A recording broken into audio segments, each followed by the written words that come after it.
कर रहे हैं? आ रही हूँ, इतनी जल्दी क्या है? आज त्योहार का दिन है, खेले जाने की पड़ी है। आओ बैठो।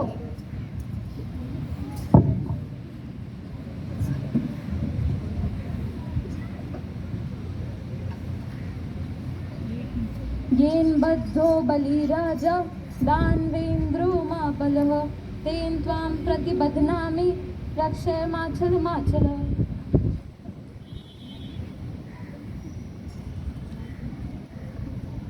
दीदी, आप ये संस्कृत में क्या बोल रही हैं और इसका क्या मतलब है? इस श्लोक के पीछे कहानी है। क्या तुम सुनना चाहोगे? हाँ, क्यों नहीं, जल्दी बताओ। तो सुनो। इस श्लोक का अर्थ है, जिस रक्षा सूत्र से महान शक्तिशाली दानवेंद्र राजा बलि को बांधा गया था, उसी रक्षा सूत्र से मैं तुम्हें बांधती हूँ, जो तुम्हारी रक्षा करेगा। हे रक्षा सूत्र, तुम चलायमान न हो। इस मंत्र का उच्चारण रक्षा सूत्र बांधते समय किया जाता है। अब मैं तुम्हें रक्षा के इसी सूत्र से संबंधित एक कहानी सुनाने जा रही हूँ, जिसका उल्लेख हमें विष्णु पुराण में मिलता है। इस कथा के अनुसार राजा बलि, जो राजा प्रहलाद के पौत्र थे, एक दानी और प्रतापी राजा थे। उन्होंने अपनी शक्तियों को स्थापित करने के लिए राजसूय यज्ञ करवाया। यज्ञ के पश्चात दान का नियम है। राजा ने ब्राह्मणों को दान देने की प्रक्रिया पूरी ही की थी कि तभी एक अत्यंत छोटे कद का ब्राह्मण, जो वास्तव में भगवान विष्णु थे, उनके द्वार पर आकर खड़ा हो गया। फिर क्या हुआ? फिर खुद ही देख लो।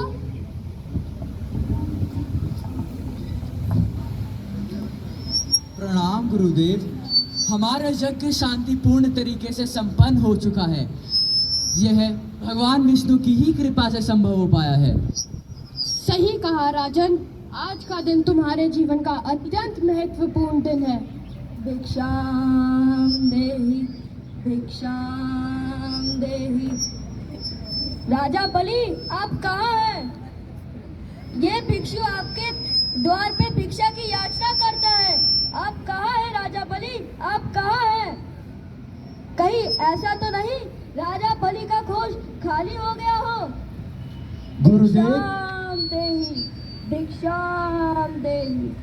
गुरुदेव, ये बाहर कौन भिक्षा मांग रहा है? हमने तो सभी ब्राह्मणों को दान दे दिया था। सावधान राजन, मुझे तो ये कोई बहरूपिया प्रतीत हो रहा है।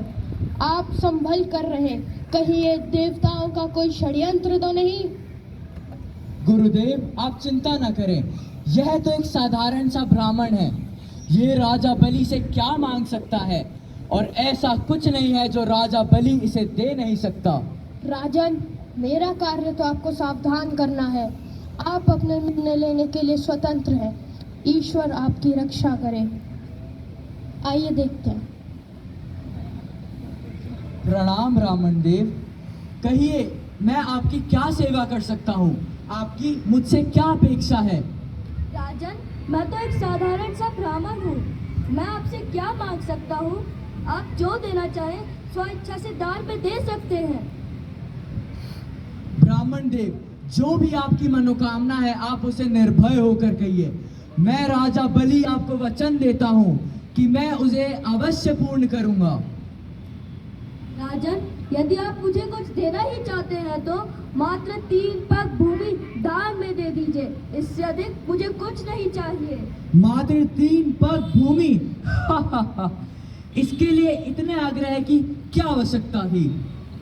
राजन, सावधान राजन, मैं पुनः कहता हूँ, कोई भी निर्णय लेने से पहले एक बार अवश्य विचार कर लें। गुरुदेव, यह तो एक निर्धन ब्राह्मण है जिसे मात्र 3 पग भूमि की आवश्यकता है। इस पर इतना संदेह व्यर्थ की बात है। ब्राह्मण देव, मेरे राज्य में जहाँ चाहे आप वहाँ ये भूमि निर्भय होकर ले सकते हैं। आप स्वतंत्र हैं। जैसी आपकी इच्छा राजन, मैं अपना पहला पग उठाता हूँ। इस प्रकार भगवान विष्णु ने अपने पहले पग में भूलोक तथा दूसरे पग में आकाश लोक नाप लिया, और राजा बलि को ये समझते देर ना लगी कि स्वयं भगवान विष्णु ही ब्राह्मण के रूप में उनकी परीक्षा लेने आए हैं, वह उनके समक्ष नतमस्तक हो गए। हे महाप्रतापी, महादानी राजा बलि, मैं अपना तीसरा पग कहाँ रखूं? प्रभु, आप अपना तीसरा पग मेरे शीश पर रख सकते हैं। भगवान विष्णु ने अपना तीसरा पग राजा बलि के सर पर रख दिया तथा वह पाताल में धंसने लगा। भगवान विष्णु ने उसे पाताल लोक का राजा बना दिया तथा मनचाहा वरदान मांगने के लिए कहा। राजा बलि, मैं तुम्हारे इस दान से प्रसन्न हुआ। मांगो, वरदान स्वरूप जो मांगना चाहते हो निसंकोच करके मांग सकते हो। प्रभु, यदि आप मुझे वरदान देना ही चाहते हैं तो मैं आपसे वरदान मांगता हूँ कि मैं सोते जागते समय आपके दर्शन कर सकूं और आप स्वयं मेरी रक्षा के लिए सदैव उपस्थित रहें। तथास्तु। भगवान विष्णु राजा बलि के साथ पाताल लोक में ही रहने लगे। अब राजा बलि का रक्षा का दायित्व भगवान विष्णु के ऊपर आ गया। उधर वैकुंठ लोक में भगवान विष्णु के इतने लंबे समय तक अनुपस्थित रहने से देवी लक्ष्मी को चिंता होने लगी। नारायण नारायण नारायण नारायण। प्रणाम माते। नारद जी, आप? माते, आप इतनी चिंतित क्यों हैं? क्या इसका कोई विशेष कारण है? नारद जी, प्रभु इतने दिनों से न जाने अपने किस भक्त के पास हैं। अगर वह इतने लंबे समय तक बिना किसी सूचना के अदृश्य रहेंगे तो प्रकृति का संतुलन बिगड़ जाएगा। माते, क्या आपको यह नहीं पता है कि प्रभु अपने सेवक राक्षस राज बलि के दरबार में उनके सेवक के रूप में कार्य कर रहे हैं? प्रभु राजा बलि के दरबार में उनके सेवक के रूप में? यह तो घोर अनर्थ है। मुनिवर, आप ही मुझे उन्हें वापस बैकुंठ लाने का कोई उपाय बताएं। माते, यदि आप राजा बलि के दरबार में स्वयं जाकर उनसे प्रभु श्री विष्णु को लौटाने का अनुरोध करेंगी तो कदाचित वह आपकी बात मान लेंगे। मुनिवर, आप उचित ही कह रहे हैं। मुझे स्वयं राजा बलि के पास जाकर प्रभु को वापस लाने का प्रयास करना होगा। प्रणाम माते। नारायण नारायण नारायण। देवी लक्ष्मी एक साधारण स्त्री के वेश में राजा बलि के महल के बाहर जाकर रोने लगती है।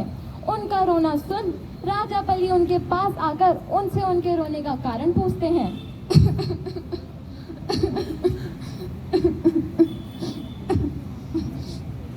देवी, आप क्यों रो रही हैं? क्या मैं आपके रोने का कारण जान सकता हूँ? जी महाराज, मेरा कोई सगा संबंधी नहीं है जो मेरी रक्षा कर सके। मैं नितांत अकेली हूँ। तभी राजा बलि ने देवी लक्ष्मी का भाई बन उनकी रक्षा का वचन दिया तो देवी लक्ष्मी ने उनके हाथ में रक्षा सूत्र बांध दिया।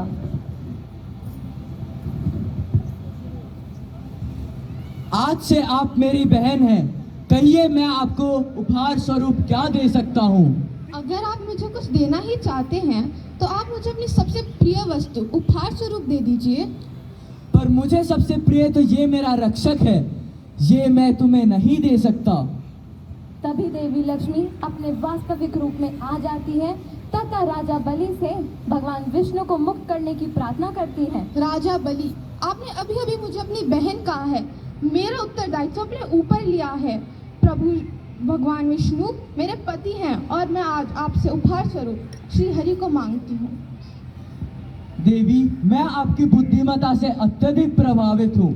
मैंने आपको वचन दिया है और मैं उसे अवश्य पूर्ण करूँगा। आप निश्चिंत रहिए। आज से मैं अपने प्रभु को उनके उत्तरदायित्व से मुक्त करता हूँ। अब यह आपके साथ जाने के लिए स्वतंत्र है। प्रभु, मैं आपसे अनुरोध करता हूँ कि आप कुछ समय मेरे पास ही रहें तथा अपनी सेवा का अवसर मुझे प्रदान करें। हे देवी, मैं अपने इस प्रिय भक्त का यह अनुरोध अस्वीकार नहीं कर सकता। यदि आप चाहें तो राजा बलि के साथ उनके अतिथि के रूप में यहाँ आप कुछ दिन रह सकती हैं। जैसी आपकी इच्छा प्रभु। इस प्रकार देवी लक्ष्मी द्वारा राजा बलि के रक्षा सूत्र बांधने के बाद ही रक्षाबंधन का ये पर्व मनाया जाने लगा। बदलते समय के साथ साथ इस पर्व के नियमों तथा मान्यताओं में भी बदलाव आए। रक्षा का ये बंधन निश्चित रूप से भाई बहन के प्यार को दर्शाता है, परंतु कालांतर में यह पर्व भाई द्वारा अपनी बहन की रक्षा करने का प्रतीक में प्रचलित भी हुआ। तो आइए इस रक्षा बंधन, इस प्रकृति तथा पर्यावरण की रक्षा करने का उत्तरदायित्व अपने कंधों पर ले वे अपने और अपने आने वाली सारी पीढ़ियों का भविष्य बेहतर बनाने का संकल्प ले। तो आइए इस रक्षाबंधन मिलजुल कर कुछ वृक्ष लगाएं। आओ इस रक्षाबंधन मिलजुल कर कुछ वृक्ष लगाएं। जीवन के मुख्य रक्षक हैं जो, उनको लगाएं। भाई बहन सा बंधन हो जब तो उनको कोई क्षति कैसे पहुंचाए। श्रवण मास की इस तिथि को जीवन का पुण्य पर्व बनाएं। तो आओ इस रक्षाबंधन मिलजुल कर कुछ वृक्ष लगाएं। धन्यवाद।